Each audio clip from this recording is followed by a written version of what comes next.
प्रेमपूर्वक सलाम आणि परत परमेश्वराचे आभार मानतो, कारण जवळ गेल्या 2 महिन्यापासून प्रभू परमेश्वर आपल्याला अशा पद्धतीने एकत्र जोडून त्याच्या भक्तीमध्ये आम्हाला आशीर्वादित करत आहे.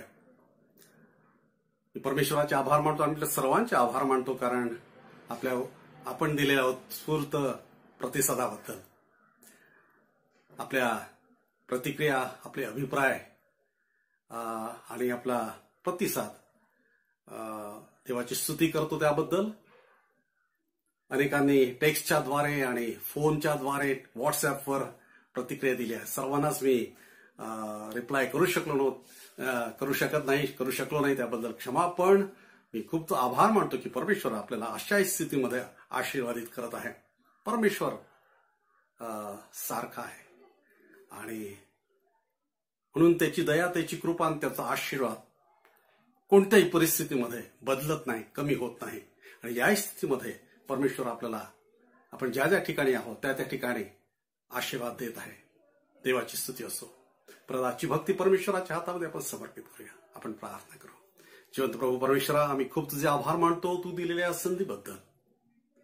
परत देवा, ही भक्ती करण्याची तू संधी दिलीस आणि आमची प्रार्थना आहे देवा, तुझी ही भक्ती आत्म्याने खरेपणाने करण्यासाठी आम्ही जेथे कुठे आम्ही आहोत, जेथून कुठून आम्ही देवा या भक्तीमध्ये सामील होत आहोत आणि बघत आहोत आणि ऐकत आहोत, आम्हा सर्वांना त्या ठिकाणी तू आशीर्वादित कर.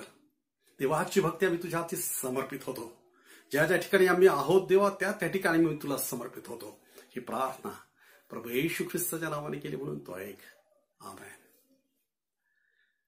आज मायवार आहे आणि नक्कीच आपण प्रत्यक्ष भेटून जी भक्ती करतो त्याला आपण मिस करत आहोत.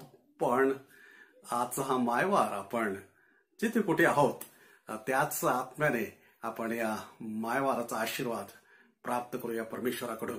प्रत्येक मायवारच्या वेळेस आपण आपल्या चर्चमध्ये एक गीत गात असतो, माऊली ख्रिस्त गुरु माऊली. नारायण ओंटरीकांचं गीत आहे आणि आजच्या मायवारच्या दिवशी या गीताने या भक्तीची आपण सुरुवात करूया.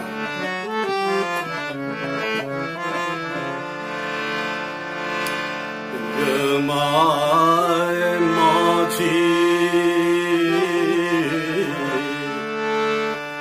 ख्रिस्त गुरु माऊली, माऊली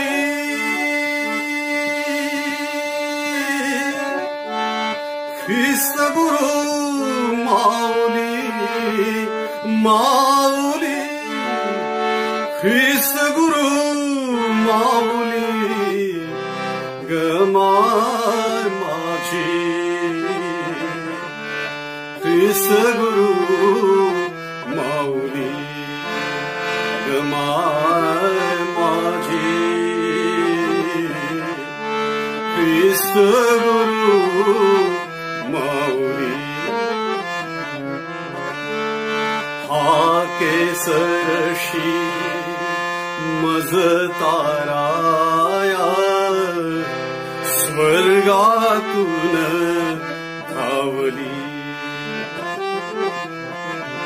हा केसरशी मज ताराया स्वर्गातून धावली, धावली स्वर्गातून धावली. गमाय माझी ख्रिस्त गुरु माऊली, गमाय माझी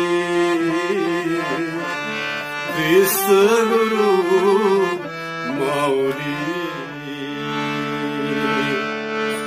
ख्रिस्त ख्रिस्त जय, ख्रिस्त ख्रिस्त जय.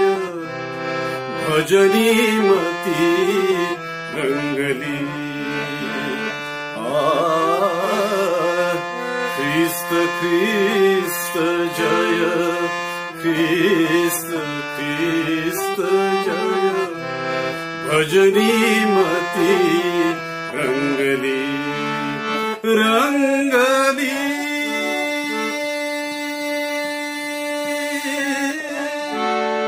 भजनी मती रंगली रंगली भजनी मती रंगली गमाय माझी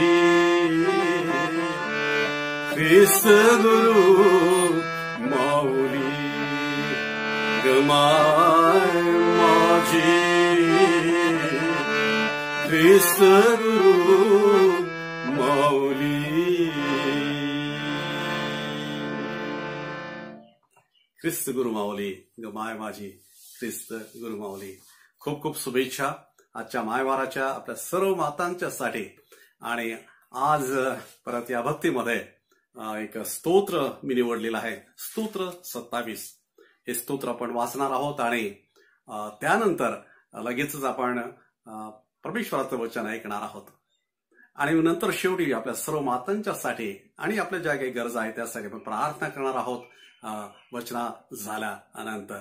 पण त्या अगोदर आपण एक स्तोत्र वाचणार आहोत, स्तोत्र 27. जिथे कुठे आपण आहात आणि शक्य असेल तर आपण स्तोत्र काढू शकता. परमेश्वर माझा प्रकाश माझे तारण आहे, हे शीर्षक आहे या स्तोत्राचं. यामध्ये लिहिलेलं आहे, परमेश्वर माझा प्रकाश माझे तारण आहे, मी कुणाची भीती बाळगू. परमेश्वर माझ्या जीवाचा दुर्ग आहे, मी कोणाचे भय धरू. दुष्कर्मी म्हणजे माझे शत्रू व द्वेष्टे हे माझे मांस खाऊन टाकण्यास जेव्हा माझ्यावर चढाई करून आले तेव्हा तेच ठेच लागून पडले. सैन्याने माझ्या पुढे ठाणे दिले तरी माझे हृदय कचरणार नाही. माझ्यावर युद्ध प्रसंग ओढवला तरीही मी हिम्मत धरून राहीन. परमेश्वराजवळ मी एक वरदान मागितले, त्याच्या प्राप्तीसाठी मी झटे. ते हे की आयुष्यभर परमेश्वराच्या घरात माझी वस्ती व्हावी, म्हणजे मी परमेश्वराचे मनोहर रूप पाहत राहील व त्याच्या मंदिरात ध्यान करेन. कारण विपत्काली मला तो आपल्या मंडपात लपवून ठेवेल, मला तो आपल्या डेऱ्याच्या गुप्त स्थळी ठेवेल. तो मला खडकावर उचलून ठेवेल. आता सभोवतालच्या माझ्या वैऱ्या पुढे माझे मस्तक उन्नत होईल. त्याच्या डेऱ्यात मी उत्साहपूर्वक यज्ञ करेल. मी गायन वादन करून परमेश्वराचे गुणगान गायन. मी उच्च स्वराने तुझा धावा करत आहे. हे परमेश्वरा, ऐक, माझ्यावर दया कर, माझी याचना ऐक. माझे दर्शन घ्या असे तू म्हटले तेव्हा माझे हृदय तुला म्हणाले, हे परमेश्वरा, मी तुझ्या दर्शनाला उत्सुक झालो आहे. तू आपले मुख माझ्या दृष्टीआड करू नकोस. आपल्या सेवकाला रागाने दूर घालू नकोस. तू माझे सहाय्य होत आला आहेस. हे माझ्या उद्धारक देवा, माझा त्याग करू नकोस, मला सोडू नकोस. माझ्या आईबापांनी मला सोडले तरी परमेश्वर मला जवळ करेल. हे परमेश्वरा, आपला मार्ग मला दाखव. लोक माझ्या पाळतीस बसले आहेत म्हणून मला धोपट मार्गाने ने. माझ्या शत्रूच्या इच्छेवर मला सोपू नकोस, म्हणून खोटे साक्षीदार व निष्ठुरपणाने फुतकार टाकणारे माझ्यावर उठले आहेत. माझ्या ह्या जिवंतांच्या भूमीत परमेश्वर खात्रीने माझे कल्याण करेल. परमेश्वराची प्रतीक्षा कर, खंबीर हो, हिम्मत धर, परमेश्वराची प्रतीक्षा कर. देव त्याच्या सत्यवचनावर आशीर्वाद देव. यावेळेस आपण आपलं लक्ष देवाच्या वचनाकडे लावणार आहोत. आणि आज परत मला खूप आनंद आहे की आज या मायवाराचं विशेष वचन, देवाचं पवित्र संदेश आज आपले ज्येष्ठ पाळकसाहेब डॉक्टर रेव्हरंड प्रमोद अघमकर हे घेऊन येत आहेत. आणि मी त्यांचे आभार मानतो. वेळोवेळी वचनातून आपल्यासाठी ती वचनाची सेवा ते करत आहेत आणि म्हणून सर्वप्रथम त्यांचे आभार मानतो, परमेश्वराची स्तुती करतो. आणि आज परत जिथे कुठे आपण आहात, आपलं लक्ष आपण परमेश्वराकडे लावूया, आपले कान आपण परमेश्वराकडे लावूया आणि त्याचं आजच्या दिवशी आज आपल्यासाठी जे वचन आहे ते आपण ग्रहण करण्याचा प्रयत्न करूया.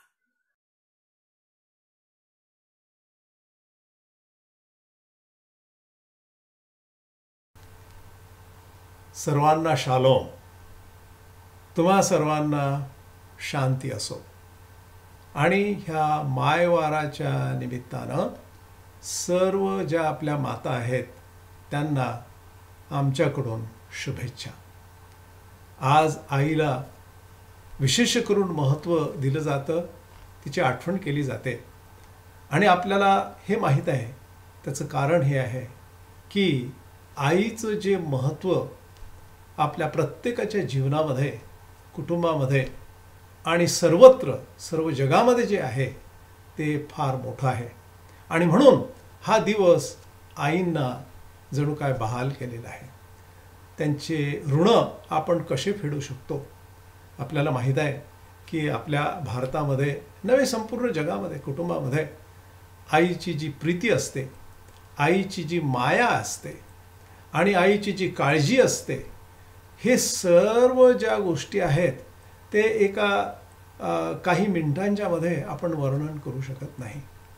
आई आपली जी काळजी घेते लहानपणापासून, सर्व लहान सहान गोष्टींची तिला काळजी असते. आणि ह्या सर्व काळजीमुळेच आपण स्वतःला सावरत सावरत सावरत पुढे मोठं होत असतो. आई इतकंच केवळ नव्हे, परंतु आपल्याला समजून घेणारी असते. आपल्यामध्ये कोणत्या उणीवा आहेत, आपल्या देणग्या काय आहेत. काही एखाद्या मुलाला कुटुंबामध्ये ड्रॉइंग चांगलं येत असेल, एखाद्या मुलाला कदाचित गाणं चांगलं असेल, एखाद्या मुलाला अजून काही असेल, परंतु आईच्यासाठी ही सर्व मुलं सारखीच असतात. आणि त्या प्रत्येकाची जी काही गुणधर्म आहेत ती ओळखून असते आणि ते समजून घेते. आणि इतकंच केवळ नव्हे, परंतु आई ही क्षमा करणारी असते. मुलं कितीतरी रोज चुका करत असतात. आपल्या सगळ्यांना जर आपण आठवणी केल्या आपल्या जीवनामध्ये, तर आपल्याला समजून येईल की आपल्या लहानपणाच्या जीवनामध्ये रोज आपल्याला आपली आई ही क्षमा करत असे. लहान सहान मोठ्या काहीही चुका होत असो, परंतु ती आपल्याला नक्कीच प्रेमानंच शेवटी जवळ घेते आणि आपली ती काळजी करतच राहते. मग तो मोठा जरी मुलगा झाला किंवा मुलगी झाली तरी आईच्यासाठी तो अजून लहानच असतो, हे आपण नेहमीच ऐकतो. म्हणून आई ही आपल्या प्रत्येकाच्या जीवनामध्ये अत्यंत महत्त्वाची व्यक्ती आहे. आईच्या शिवाय आपलं वैयक्तिक जीवन, आपली वैयक्तिक वाढ, आपली वैयक्तिक प्रगती, आपली धार्मिकता, आपला विश्वास, ह्या सगळ्या गोष्टी ज्या आहेत त्याच्या पाठीमागे आई आहे, आईचं शिक्षण आहे आणि आईचे संस्कार आहेत. तुम्हाला नवल वाटेल की पवित्र शास्त्र बायबलमध्ये जवळजवळ प्रत्येक संदेष्टाच्या जीवनामध्ये त्यांची आई ही महत्त्वाची ठरली. आणि तशा एका संदेष्टाच्या बाबतीत सांगायचं झालं म्हणजे आपल्या सगळ्यांना माहीत आहे, शमूएल संदेष्टा, त्याची आई किती धार्मिक बाई होती हे आपल्या सगळ्यांना माहीत आहे. नवीन करारामध्ये तिमोथ्याची आई हिच्या बाबतीत एक छोटंसं वर्णन संत पौलाने केलेलं आहे. आणि तुम्हाला माहीत आहे की विशेष करून ती काय कपडे वापरत होती, ती कशी राहत होती, कोणत्या प्रकारचं ती भाषा बोलत होती किंवा ह्याचं वर्णन दिलेलं नाही आहे त्याने. किती बाकीच्या काही टॅलेंटमध्ये होती, ती फार चांगली गायिका होती किंवा शुद्ध लेखनामध्ये चांगली होती किंवा लेखिका होती की कवी होती, ह्याचं काहीही वर्णन दिलेलं नाही. तिमोथ्याच्या आईच्या बाबतीत संत पौलानेच लिहिलेलं आहे. आणि एकच गोष्ट लिहिलेली आहे, ती मी आपल्यासाठी यावेळेस वाचून दाखवतो. संत पौलाने लिहिलं तिमोथ्याला, आणि त्या पत्रामध्ये असं लिहिलेलं आहे पहिल्याच अध्यायामध्ये, आणि 3 ते 5 वचनं ही जी आहेत मी आपल्यासाठी वाचून दाखवतो. मी आपल्या प्रार्थनात रात्रंदिवस तुझे स्मरण अखंड करीतो आणि तुझे अश्रू मनात आणून तुझ्या भेटीने मी आनंदभरित व्हावे म्हणून तुला भेटण्याची फार उत्कंठा बाळगितो.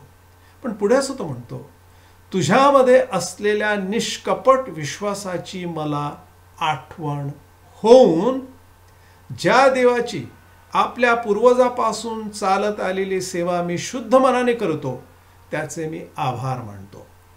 मग पुढे तो म्हणतो, तो विश्वास पहिल्याने तुझी आजी लोईस इजमध्ये होता, तुझी आई युनिके इजमध्ये होता आणि तोच तुझमध्ये आहे असा मला भरवसा आहे.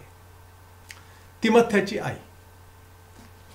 मी सुरुवातीला सांगितल्याप्रमाणे एकाच गोष्टी बाबतीत पौलाने तिमथ्याच्या आईच्या बाबतीत सांगितलेलं आहे. बाकी काहीही दुसरी गोष्ट सांगितलेली नाही.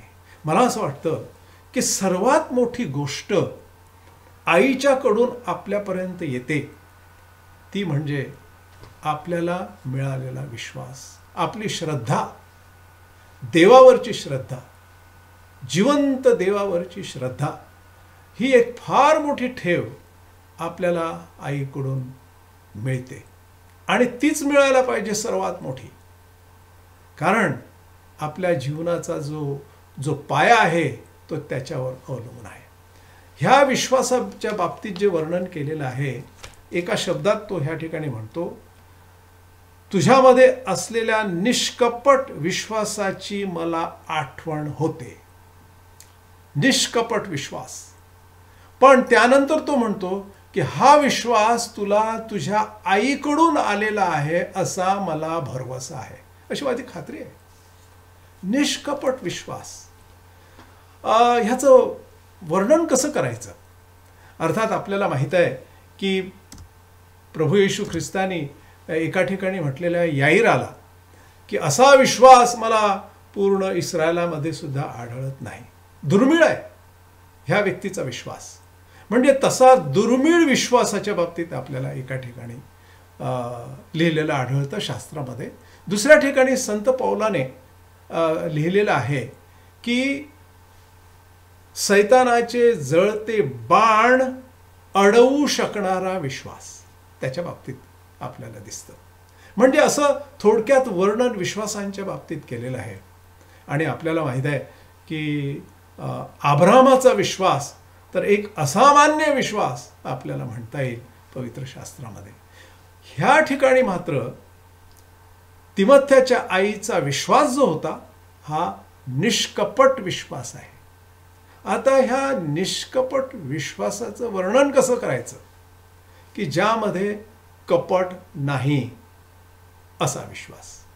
मी इंग्रजी त्या वचनाकडे पाहत होतो आणि त्याच्यामध्ये असं म्हटलेलं आहे की सिन्सिअर फेथ, पूर्ण मनापासून प्रामाणिक, त्याच्यामध्ये कोणत्याही प्रकारची असत्यता नाही, त्याच्यामध्ये लबाडी नाही, त्याच्यामध्ये भेसळ नाही, पूर्ण शुद्ध निरागस विश्वास हा तिमथ्याच्या आईचा विश्वास.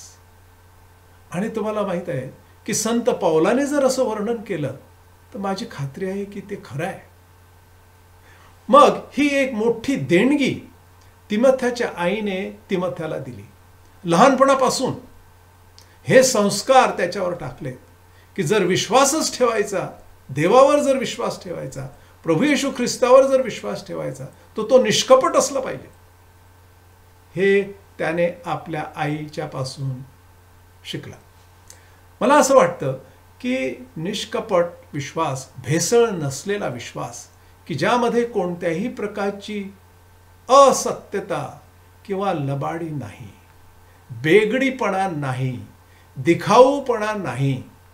तिमथ्याची आई जो विश्वास तिचा घरातल्या गोष्टींच्यावर होता, घरातल्या गरजांच्यावर होता, ज्या काही अडी अडचणी, दुःख, त्रास, आजार ज्यावेळेस तो ती विश्वास वापरत असे तसाच विश्वास ती समाजामध्ये किंवा मंडळीमध्ये जर ती गेली तर त्या विश्वासात आणि घरच्या विश्वासात काहीच फरक नव्हता. ती जशी मंडळीतल्या लोकांच्या मध्ये वावरत असताना तिचा विश्वास दाखवत असे तोच विश्वास घरी आल्यावर सुद्धा सारखाच, आणि तो तिमोथेने पाहिला. मला असं म्हणायचं की असा हा विश्वास की ज्याच्यामध्ये कोणत्याच प्रकारची भेसळ नाही, तो विश्वास म्हणजेच निष्कपट विश्वास, सिन्सिअर, प्रामाणिक असा तो विश्वास आहे. मला वाटतं एक उदाहरण आपल्याला पुष्कळदा आढळतं, आणि ते म्हणजे जी टी व्हीवरची पुष्कळदा नाटकं येतात किंवा मालिका येतात, आणि पुष्कळदा ते कुटुंबावर असतात, आणि मग एखाद्या वेळेस त्या कुटुंबामध्ये आहेत सगळे लोक बसलेले आहेत, किंवा आई आहे किंवा मुलगा आहे, आणि त्याच वेळेस फोन वाजतो, आणि फोन वाजल्यानंतर मग मुलगा तो फोन घेतो, आणि मग त्याच वेळेस कदाचित तिला कळतं की कोणी, आईला कळतं की कोणी हा फोन केलेला आहे, आणि त्यावेळेस आई मुलाला सांगते की त्यांना सांग की आई घरी नाही. आणि ह्यावरून अर्थात मुलगा तसं सांगतो, पण त्यावरून आपल्याला असं दिसतं की आई मुलाला न सांगता लबाडी कशी करायची हे मात्र शिकवत असते. परंतु त्याचबरोबर देवघरात जाऊन ती देवाला प्रार्थना करते, किंवा काही छोटंसं जे काही पूजा अर्चा आहे ती पण करते. म्हणजे एका बाजूला एका घरामध्ये जो विश्वास आहे तो, आणि बाजूच्याच रूममध्ये तोच विश्वास किती उथळ आहे, किती भेसळ आहे त्या विश्वासामध्ये, हे आपल्याला दिसतं. आणि हे कोणाच्याही बाबतीत होऊ शकतं. आणि असा हा जो विश्वास आहे तो भेसळ आणि मिसळ झालेला विश्वास आहे असं म्हणायला काही हरकत नाही. तिमोथेच्या आईचा विश्वास हा अत्यंत निखळ, पवित्र आणि सत्य होता. आणि तसा विश्वास ज्यावेळेस आहे त्यावेळेस तो घेण्यासारखा विश्वास आहे. आणि असे अनेक उदाहरणं आपण देऊ शकतो कौटुंबिक जीवनामध्ये, की ज्यावेळेस बाहेरचा, जगामधला आणि घरातला हा जो विश्वास आहे मुलं बरोबर सांगू शकतात. त्यांचे जे संस्कार आहेत ते संस्कार लगेच कळतात. ह्यामध्ये जे आपण पाहतो की जे मुलांच्यावर धार्मिक संस्कार पडतात ते आई काय शिकवते, बोलून काय शिकवते, त्यापेक्षा न बोलता लेकरं आपल्या आईच्या जीवनामध्ये काय पाहतात त्यातून ते भरपूर काही शिकत असतात. न कळत जे होणारे संस्कार आहेत कुटुंबामध्ये, लेकरांच्या जीवनामध्ये, ते फार परिणामकारक आहेत. फक्त बोलून आपण काहीही सांगू शकतो तो प्रश्न वेगळा आहे.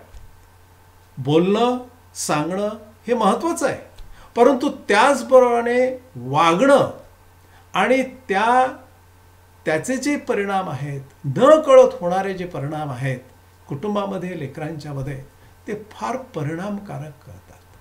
आणि मग काय होतं की जशी आई निष्कपट विश्वास ठेवून आपलं जीवन जगते, तसं मग मुलं सुद्धा निष्कपट विश्वास ठेवून जगण्यासाठी प्रयत्न करतात, आणि तसं ते जगत असतात. तर असा हा जो विश्वास आहे तो विश्वास तिमोथेच्या आईचा होता. तर मला असं म्हणायचं की आपण आपल्या कुटुंबामध्ये वावरत असताना ही जी एक आई आहे, तिमोथेची आई, आणि ह्या आईचा आदर्श स्वच्छ असा विश्वास आपल्याला घेणं आज आवश्यक आहे. फक्त आपलं जीवन जे आपण जगतो ते तर वावरतच असतो, जगतच असतो, परंतु त्याचबरोबर अत्यंत महत्त्वाचा ठेवा आपल्या लेकरांना आई देत असते, आणि तो म्हणजे त्यांच्या धार्मिक जीवनाचा, की ज्यामध्ये स्वच्छ, निरपेक्ष असा विश्वास त्यांना दिसतो, आणि ते संस्कार त्यांच्या जीवनामध्ये कायमचे राहत असतात. आईंचे संस्कार हे कोणीच नंतर मोडू शकत नाही आपल्या जीवनामध्ये. एकदा ते पडले तर शेवटपर्यंत आपल्या जीवनामध्ये ते कोरलेले असतात, आपल्या मनात ते कोरलेले असतात, आणि ते आपण जपण्याचा तो प्रयत्न केला पाहिजे. ह्या ठिकाणी असं म्हटलेलं आहे, संत पौल असं म्हणतो की तो विश्वास तुझमध्ये आहे असा मला भरवसा आहे.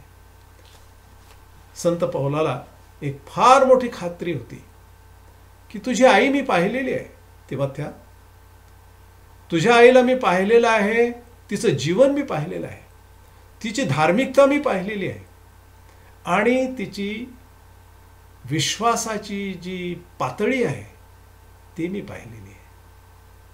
मला असं वाटतं की आईच्या बाबतीत दिलेली साक्ष एका संत माणसाने, देवाने निवडलेल्या माणसाने दिलेली साक्ष ती आहे. किती मोठं ह्या ठिकाणी कार्य झालेलं आहे की ज्यावेळेस अशी माता परिश्रम करणारी, सांभाळून घेणारी, कष्ट करणारी, कदाचित यशस्वी, आताच्या जीवनात सांगायचं झालं म्हणजे खूप यशस्वी झालेली वगैरे वगैरे अनेक उदाहरणं त्या बाबतीत देता येतील. पण ह्या मातेच्या बाबतीत एखादा देवाचा मनुष्य काय साक्ष देईल? कोणती साक्ष आपल्या कुटुंबाच्या बाबतीत देवाची व्यक्ती देऊ शकेल? ह्या मातेच्या बाबतीत संत पौल प्रत्यक्ष म्हणतो आहे की तुझी आई युनिके, हिचा विश्वास अत्यंत अत्यंत पवित्र आणि अत्यंत सत्य असा होता आणि तोच विश्वास तुझ्यामध्ये आहे असा माझा विश्वास आहे. मला असं वाटतं की अशी साक्ष आपल्या आईंच्या बाबतीत होऊ शकते, निर्माण होऊ शकते. आता मी नकारात्मक रीतीनं ज्या साक्षी आहेत कधीकधी त्या आपल्याला ऐकायला मिळतात आणि पुष्कळदा त्या बाबतीत आपल्याला पुनरावृत्ती करायची गरज नाही, ते आपल्या आजूबाजूला आढळतं. परंतु सर्वात महत्त्वाची देणगी, सर्वात मोठी ठेव ही आहे की तुम्ही आपल्या लेकरांना निष्कपट विश्वास द्यावा. मला असं वाटतं की आजकालच्या ह्या पिढीमध्ये आणि जगामध्ये सांगायचं झालं म्हणजे आपल्याला माहीत आहे की आमच्या वेळेस मुलांना फिजिक्स, केमिस्ट्री आणि गणित घ्यायलाच पाहिजे होतं. आई वडील तिकडेच त्यांना लोटत होते, फोर्स करत होते, शिकवण्या लावत होते, काय काय जे करायचं ते करायला सांगायचे, कारण मुलाने मग पुढे इंजिनियर किंवा डॉक्टर किंवा तसंच काहीतरी व्हावं, तेच फक्त जीवन आहे. हे जवळजवळ 40-50 वर्षापूर्वी होतं. आताही ते कदाचित असू शकेल. मला एक आई माहीत आहे अमेरिकेमध्ये की जिची मुलगी डॉक्टर होऊ शकली नाही आणि डॉक्टर होऊ शकली नाही, तिचे जे मित्र परिवार आहेत, कुटुंब आहेत, भारतामध्ये आहेत, इतर ठिकाणी आहेत, त्या प्रत्येकाच्या कुटुंबात कदाचित एखादा तरी डॉक्टर आहे, म्हणून त्याचा परिणाम असा झाला की ती अक्षरशः वेडी झाली. मला असं वाटतं की तीच एक देण ती आई आपल्या लेकरांना देण्याचा प्रयत्न करीत होते की हेच एक शेवटचं महत्त्वाचं, सर्वात जगात आणि आपल्या जीवनात महत्त्वाचं तेच केवळ आहे असं धरूनच तिने आपल्या मुलांना तिकडे वळवण्याचा प्रयत्न केला आणि शेवटी ते काही झालेले नाही. यावरून त्या आईच्या जीवनामध्ये काय महत्त्वाचं होतं, कोणत्या गोष्टीला सर्वात जास्त स्थान होतं ते आपल्याला दिसते. पण तिमोथ्याच्या आईच्या जीवनामध्ये सर्वात महत्त्वाचं जे ठिकाण होतं, सर्वात महत्त्वाची जी गोष्ट आहे तो म्हणजे विश्वास, आणि तोही निष्कपट विश्वास. फार मोठी गोष्ट आहे की आईच्या जीवनात जे तिने महत्त्वाचं ठरवलं आणि तेच लेकरांच्यावर लादल्या गेलं असं पुष्कळदा आजकाल आपल्याला दिसतं. पण युनिके म्हणजे तिमोथ्याच्या आईच्या जीवनामध्ये बाकीच्या ह्या गोष्टी नक्कीच तिने जमेत धरल्या असतील, त्याही तितक्याच महत्त्वाच्या आहेत. पण सर्वात महत्त्वाची गोष्ट तिने आपल्या जीवनात जी ठरवलेली आहे ती म्हणजे देवावरचा निष्कपट विश्वास. आणि ज्यावेळेस ती गोष्ट तिच्या जीवनामध्ये सर्वात श्रेष्ठ, सर्वात महत्त्वाची झाली, मग तीच तिने तिच्या लेकरांच्या मध्ये उतरून आणलेली दिसते. आज आपण तिमोथेच्या आईच्या पासून हा एक उत्तम धडा शिकू शकतो, हा एक उत्तम धडा देऊ शकतो आणि लेकरांना सुद्धा आपण सांगू शकतो की आपल्या जीवनामध्ये विश्वास, प्रभू येशू ख्रिस्तावरचा विश्वास, पण निष्कपट विश्वास, भेसळ असलेला असा विश्वास नाही, मिसळ झालेला विश्वास नाही, परंतु पवित्र आणि सत्य आणि निष्कपट असा विश्वास आज देवाला पाहिजे आहे. आज ह्या जगाला तशा विश्वासाची गरज आहे आणि तोच विश्वास आपल्याला आपल्या जीवनामध्ये शक्ती देईल, मार्गदर्शन देईल. आणि तो विश्वास जर आपल्याला आपल्या आईंच्याकडून मिळाला असेल, कुटुंबांच्याकडून मिळाला असेल, तर आपण देवाची स्तुती करू आणि आपल्या आईंच्यासाठी जेथे कुठे ते आहेत त्यांच्यासाठी प्रार्थना करू की देवाने त्यांना अधिक शक्ती द्यावी, अधिक आरोग्य द्यावं आणि आईंना देवाने आशीर्वादित करावं. शालोम. देव आपणास आशीर्वाद. परमेश्वराचे मी आभार मानतो आणि परत रेव्हरंड डॉक्टर प्रमोद अघमकर यांचे पण मी आभार मानतो की आज परत त्यांच्याद्वारे सुंदरसा मायवाराचा संदेश आपल्यापर्यंत परमेश्वराने पोहोचवलेला आहे. आज नक्कीच आपल्या ज्या माता आहेत त्यांच्याप्रती आदर प्रगट करण्याचा हा दिवस आहे आणि त्याचबरोबर आपण त्यांच्यासाठी प्रार्थना करण्याचा सुद्धा हा दिवस आहे. आणि म्हणून आज आपल्या मंडळीतील सर्व मातांच्यासाठी, आपल्या सर्व माता भगिनींच्यासाठी आपण प्रार्थना करू. आपल्या गावी जे आपल्या माता आहेत त्यांची पण आपण आठवण करणार आहोत. मला माहित आहे की बरेच आपले मुलं आणि बहुतेक मुली ज्या हॉस्पिटलमध्ये काम करत आहेत नर्स म्हणून, त्यांच्या मातेंपासून ते लांब आहेत. पण आज आपण त्यांच्या मातेंसाठी प्रार्थना करणार आहोत, त्यांच्या आईंसाठी आपण प्रार्थना करणार आहोत. आज आपण परत आपल्या मंडळीतील सर्व परिवारांसाठी प्रार्थना करू. आज आपण विशेष करून साने परिवारासाठी प्रार्थना करू, कारण आपल्याला ठाऊक आहे की सिस्टर साने, ॲलिस साने यांच्या वडिलांचं निधन झालं, ते प्रभूकडे गेले. या परिवाराला सांत्वनाची गरज आहे, परमेश्वर सांत्वन देत आहेत आणि आपण आज या परिवारासाठी प्रार्थना करूया आणि परमेश्वराचं सांत्वन त्याच्यासाठी मागणार आहोत. आपल्या नर्सेससाठी आपण प्रार्थना करणार आहोत आणि अनेक नर्सेसच्या ड्युटी कोविड वॉर्डमध्ये आहेत आणि मागितलं 2 दिवसापूर्वी आपल्या एका नर्सचा मला फोन होता आणि ते सांगितले, बाळासाहेब कृपा करून प्रार्थना करा, माझी ड्युटी कोविड वॉर्डमध्ये होत आहे, त्याच्यात 2 छोट्या मुली सुद्धा आहेत आणि 15 दिवस मी आता घरी जाऊ शकणार नाही. आणि खरंच कठीण ह्या ड्युटीज आहे, कठीण हे चॅलेंज आहे. आपण त्यांच्यासाठी नक्कीच प्रार्थना करणार आणि अनेक मुली. मी देवाची स्तुती करतो की एक मुलगी आपली सायन हॉस्पिटलमध्ये ची मुलगी आणि ती पेशंट होते, 4 तिचे रिपोर्ट पॉझिटिव्ह होते. पण देवाचे मी आभार मानतो, आता शेवटचा रिपोर्ट तिचा निगेटिव्ह आहे आणि तिला त्या हॉस्पिटलमधून डिस्चार्ज मिळालेला आहे. आणखी एक मुलगी जी पॉझिटिव्ह होती आणि परमेश्वराने तिला बरं केलेलं आहे आणि काल परवाच तिच्याकडून कळालं की ती आता परत जॉईन करत आहे, ड्युटी जॉईन करत आहे. आणि म्हणून मला खूप आनंद आहे, मला फार अभिमान आहे या सर्व मुलींचा. मी सॅल्यूट करतो प्रभूमध्ये त्यांच्या या कर्तव्याबद्दल, त्यांच्या ड्युटीजबद्दल. प्रार्थना तुमच्यासाठी आहे, देव तुम्हाला संरक्षण करो. आपण तर सर्व आपले जे गावी गेले मुलं आहेत त्यांच्यासाठी सुद्धा प्रार्थना करणार आहोत आणि परमेश्वराचं सहाय्य आणि आरोग्य आपण मागणार आहोत.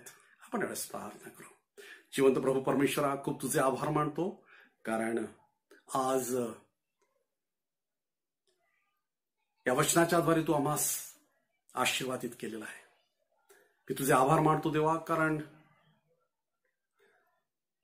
प्रभू येथपर्यंत तू आमचं सहाय्य केलेलं आहे, सुरक्षित आम्हाला ठेवलेलं आहेस.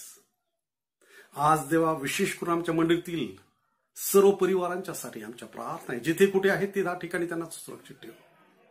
मी प्रार्थना करतो देवा, आज विशेष करून ज्यांना आज तुझ्या संरक्षणाची, तुझ्या आरोग्याची गरज आहे.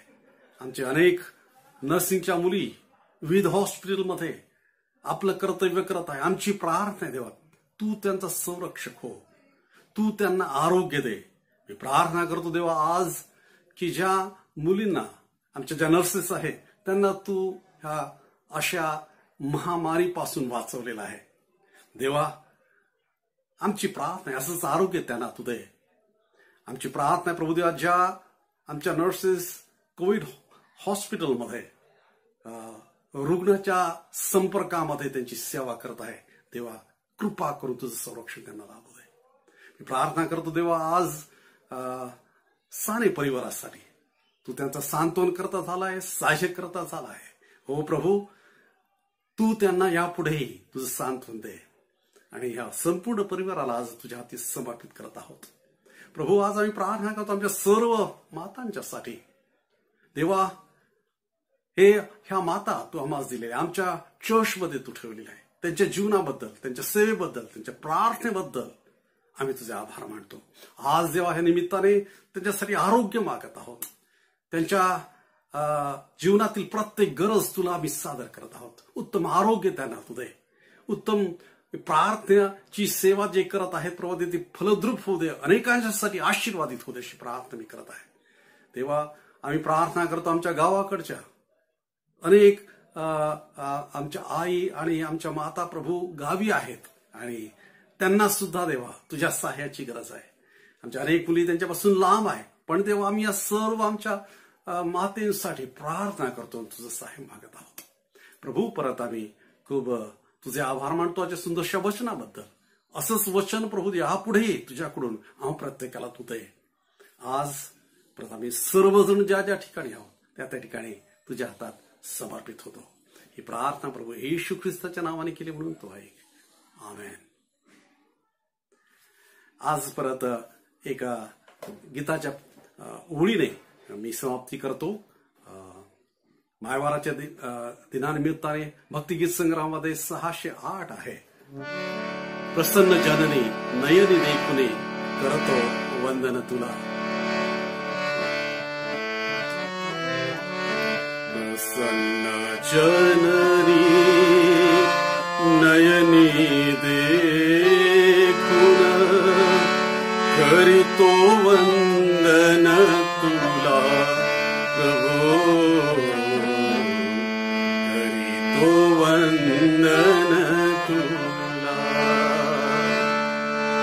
प्रभु ठेव सुखी मदिय मातेला, मजही बाळाला सर्व काळ.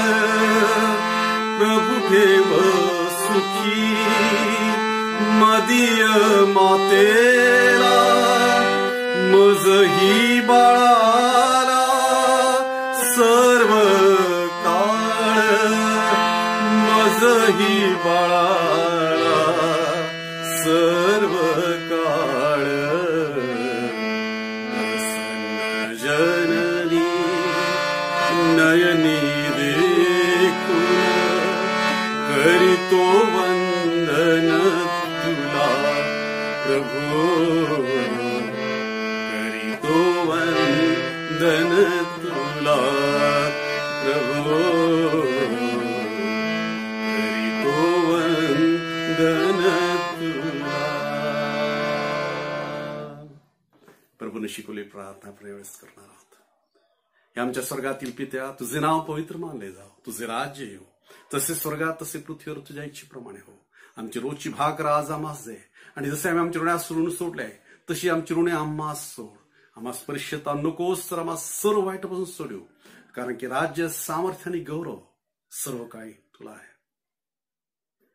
देवाची प्रीती, प्रभू येशू ख्रिस्ताची कृपा आणि पवित्र आत्म्याची सहभागिता सर्वांबरोबर प्रभू येशू ख्रिस्त पुनरुपी येईपर्यंत आणि सदा सर्व काळ असो. आमेन. देव तुम्हाला आशीर्वाद देव.